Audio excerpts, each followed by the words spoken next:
Salut, je m'appelle Laetitia et j'ai 15 ans. Voici l'histoire de la façon dont tout dans ma vie a mal tourné. Puis après une tournure si folle que je n'arrive toujours pas à le croire moi-même. J'ai grandi à Détroit. Ma mère, ma sœur Victoria et moi vivions dans un quartier pauvre. Parfois on arrivait à peine à joindre les deux bouts pour s'acheter à manger. Notre maison était une vieille remorque avec des pneus crevés et de la peinture qui s'écaillait. Notre mère était la personne la plus forte du monde. Elle nous a élevés toutes seules quand papa est parti. C'est arrivé il y a 2 ans. Maman venait de se faire virer et papa s'est juste enfui. Il a dit qu'il n'en pouvait plus. Depuis ce moment-là, on se noyait dans les dettes. Les services à l'enfance venaient régulièrement voir dans quelles conditions on vivait. Ils voulaient nous emmener, Victoria et moi. Maman se battait toujours pour nous garder. Mais un jour, elle a été renversée par une voiture. Un soir, maman est allée au magasin et elle n'est pas revenue. On a rapidement été appelés et informés de l'accident. Victoria et moi, on s'est précipités à l'hôpital et on a découvert que maman était dans le coma. Elle ne se réveillait tout simplement pas. Je me tenais à côté de son lit et je l'ai regardée allongée là, avec un tas de tubes accrochés à elle. Le docteur Mathéus, le médecin de maman, était là aussi. Je suis désolée les filles, je ferai tout ce que je peux pour votre mère. Depuis ce jour-là, Victoria et moi étions seuls. On savait que si les services à l'enfance apprenaient l'accident, ils nous emmèneraient et qu'on serait probablement séparés. On avait une voisine dont les enfants lui avaient été enlevés simplement parce qu'elle n'avait pas réussi à payer la facture d'électricité. On a fait comme si maman n'était jamais partie. On nous a posé des questions sur elle à l'école et on disait qu'elle était malade. J'ai falsifié sa signature quand il le fallait. Et quand nos profs l'ont appelée... Oui, c'est leur mère. Elles ne se sentent pas bien et resteront à la maison aujourd'hui. On a vite commencé à manquer d'argent. Ensuite, le chauffage de notre remorque s'est cassé. Il faisait si froid la nuit que Victoria a commencé à tousser. Je l'ai couverte de toutes les couvertures qu'on avait, mais j'avais l'impression que ça ne suffisait toujours pas. Tous les jours après les cours, on allait à l'hôpital. On s'asseyait à côté de maman et on lui parlait, en espérant qu'elle nous entende. Mais maman n'ouvrait jamais les yeux. Tenez les filles, réchauffez-vous. Merci.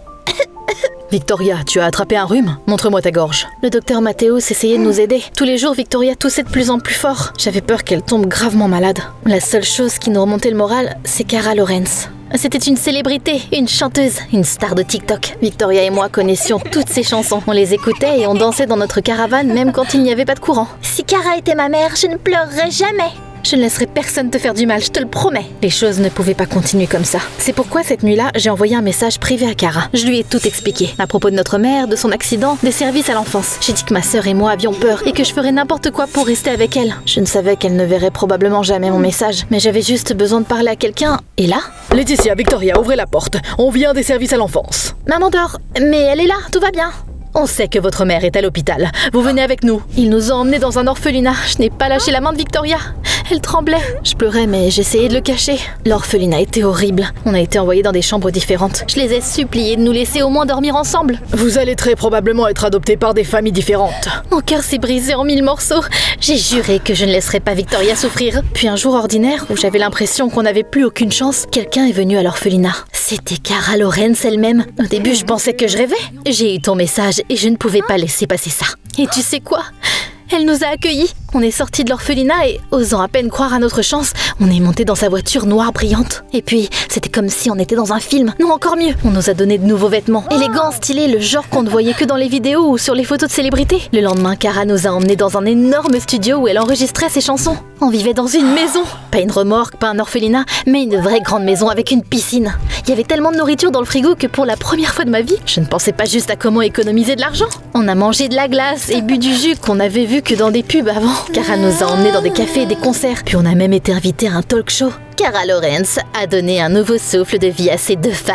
Assise dans le studio, j'avais l'impression d'être dans un conte de fées. Je me suis dit, ça y est, je n'ai plus peur. Mais les contes de fées ont tendance à avoir une fin. Et le nôtre avait un hic. Ça a commencé tout doucement.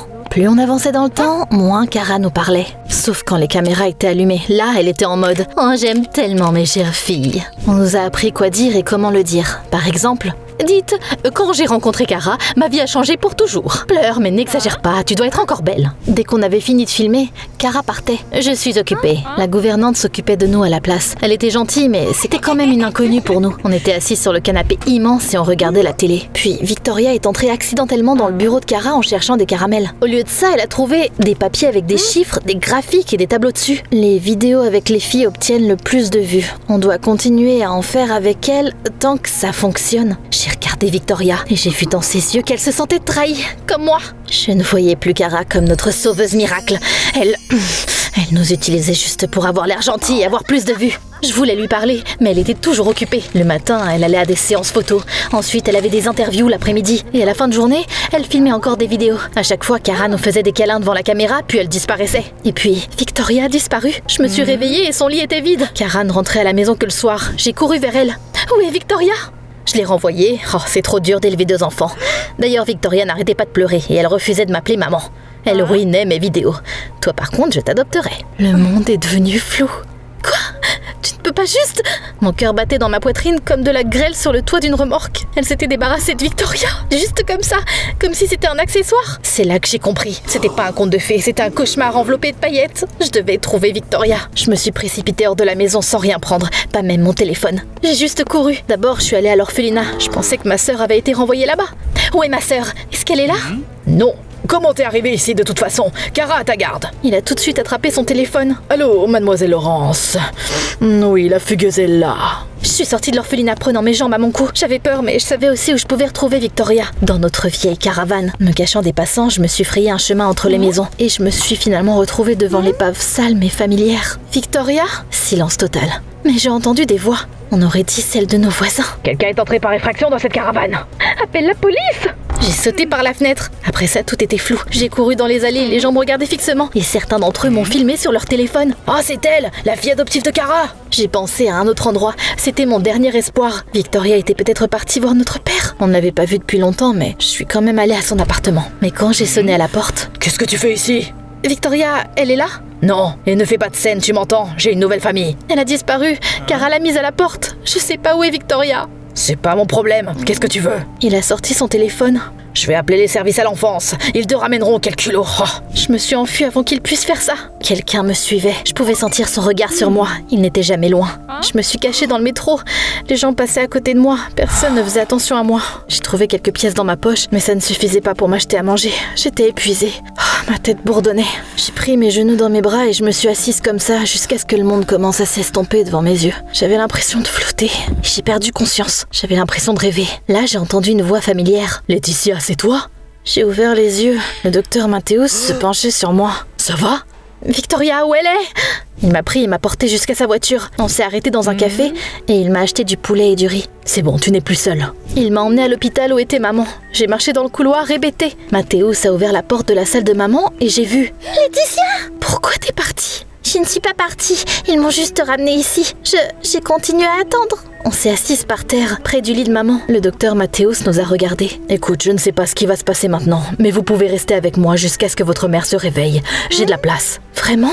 Je serai là pour vous. Et tu sais quoi ? Il ne mentait pas. Le docteur Mathéus nous a amenés chez lui. Il n'y avait pas de marbre, pas de cadre en or et pas d'immense piscine là-bas. Mais c'était chaleureux, confortable et paisible. Il a cuisiné pour nous. Il nous a conduits à l'école. Et tous les soirs, on allait à l'hôpital voir notre mère. On n'a pas parlé de Kara. Et on s'est même désabonné d'elle. Kara est fausse. Je ne l'aime plus. Et puis, un soir, je scrollais sur les réseaux sociaux sur le téléphone de ma sœur pour me changer les idées. Quand j'ai vu, moi-même, un blogueur avait posté une vidéo de moi. Une histoire d'un véritable amour de famille. Regardez Laetitia, c'est une vraie héroïne. La vidéo me montrait en train de sortir de l'orphelinat. J'avais été filmée près de notre caravane, puis dans le métro. C'est pour ça qu'on m'avait suivie. Tout avait l'air épique. Je n'ai pas pu résister de lire les commentaires. Elle est tellement forte. J'ai pleuré toute la vidéo. Prends soin de ta sœur. Kara Lorenz est fausse. Laetitia est réelle. Cette vidéo est devenue virale et les gens ont commencé à me reconnaître dans la rue. Certains d'entre eux sont venus me voir et m'ont remercié. J'ai même vu mon visage dans une compilation de enfants inspirants. Et tu sais quoi ? Je m'en fichais. La célébrité ne m'intéressait pas. Je voulais juste une famille normale qui ne serait pas séparée et que maman se réveille. Mais un jour, quand on rendait visite à maman à l'hôpital, les services à l'enfance nous ont retrouvés. Les filles, vous ne pouvez pas continuer à vivre avec un inconnu. C'est illégal. On ne partira pas. Maman se réveillera bientôt.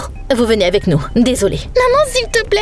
Réveille-toi, s'il te plaît. J'ai crié et j'ai donné des coups de pied. Mais ils nous ont quand même emmenés. Mais au lieu de nous conduire à l'orphelinat, ils nous ont emmenés chez Kara Lorenz. Les filles, vous m'avez tellement manqué.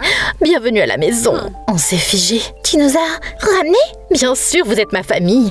Tout va bien se passer maintenant. Elle nous a pris dans ses bras et quelqu'un a tout de suite commencé à nous filmer. Tout a recommencé, les séances photos, les tournages, les diffusions en live. Dites, c'est une deuxième chance. Une chance de recommencer. Ce sont des larmes ? Parfait. Garde-les à l'intérieur jusqu'à ce qu'on commence à filmer. Les choses sont redevenues comme avant. Même pire. Parce que maintenant, je savais que c'était juste des affaires pour Kara. Elle s'en fichait de nous. Elle nous utilisait juste pour du contenu. Un moyen de faire ressentir quelque chose à ses followers. Un jour, j'ai vu Kara virer son assistante. « Va-t'en, je n'ai plus besoin de toi !» Ah oui? Le soir même, cette fille m'a envoyé un message. « Laetitia, tu dois entendre ça. » Elle m'a envoyé un enregistrement audio. J'ai reconnu la voix de Kara. « Si Laetitia devient le visage de la marque, on aura tout de suite une tonne de contrats. On doit vendre cette seconde chance. Je verserai même une larme. » Et puis j'ai entendu la voix du réalisateur. « Présentons ça comme une rédemption.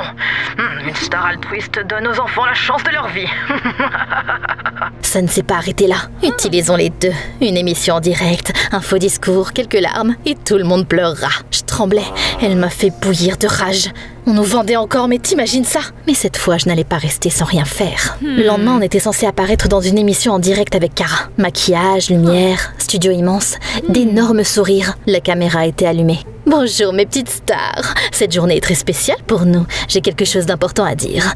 Laetitia, Victoria, elle s'est arrêtée et s'est tournée vers nous. Je suis désolée, pardonnez-moi s'il vous plaît. Je suis prête à vous accepter comme mes filles. Pour toujours. J'ai tout de suite vu des centaines de cœurs dans le chat et des commentaires comme « Oh mon Dieu, Kara est si gentille, c'est la reine du pardon ». Pendant que je la regardais, je voulais m'arracher les cheveux.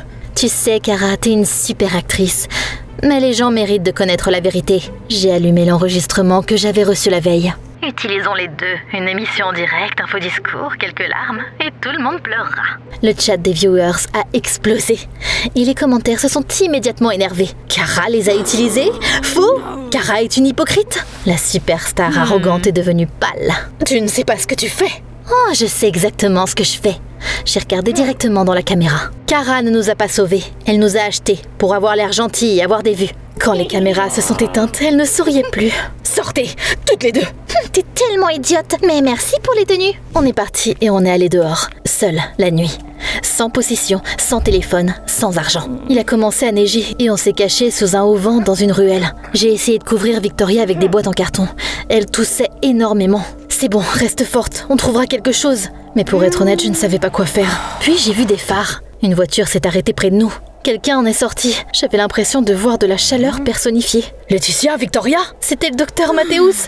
Il nous a vite mis dans sa voiture chaude. On avait tellement froid qu'on n'arrivait même plus à parler. J'ai vu l'émission et je suis tout de suite partie vous chercher. C'est bon maintenant, vous êtes en sécurité. Il nous a amenés chez lui, il nous a fait du thé et il a mis Victoria au lit. Ça va aller les filles. Et puis, il s'est assis à côté de moi. Encore une chose, votre mère s'est réveillée. Quoi? Quand vous avez été emmenée, ses doigts ont bougé. Elle a ouvert les yeux pas longtemps après et elle est stable maintenant. Elle a demandé où vous étiez. J'ai éclaté en sanglots. Cette fois, c'était des larmes de joie. Plusieurs mois se sont écoulés depuis. Maman s'est rétablie et a été libérée. Maintenant, on vit tous les 4 ensemble. Le docteur Mathéus nous aide avec la paperasse et les médicaments. Je pense qu'il pourrait y avoir quelque chose entre lui et maman. Eh bien, on le saura bien assez tôt. Ce qui compte, c'est qu'on a tous une vraie famille. Comme on a toujours voulu. Je ne crois plus aux contes de fées que je vois à l'écran. Les célébrités ne sont pas toujours des héros. Les vrais héros sont ceux qui sont là pour nous. Ceux qui nous tiennent la main quand on a peur. Tout comme ma mère, comme le docteur Mathéus, comme Victoria. Si tu regardes ça, rappelle-toi que tout ce qui brille n'est pas de l'or. Cherche la lumière, elle est toujours à l'intérieur.